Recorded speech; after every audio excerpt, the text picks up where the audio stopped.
Hello there guys and girls, good evening. This could be my first time to taste this kind of bread. As they may say, this is a sweet garlic. So I'm curious, how does this taste being a sweet garlic? See that? Be the first one to taste. It looks like delicious and it smells so good.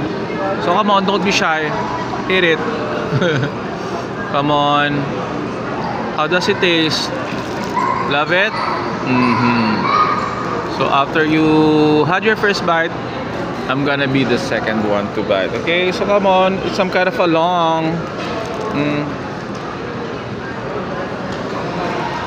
Come on, open your mouth. Don't be shy. Feel it.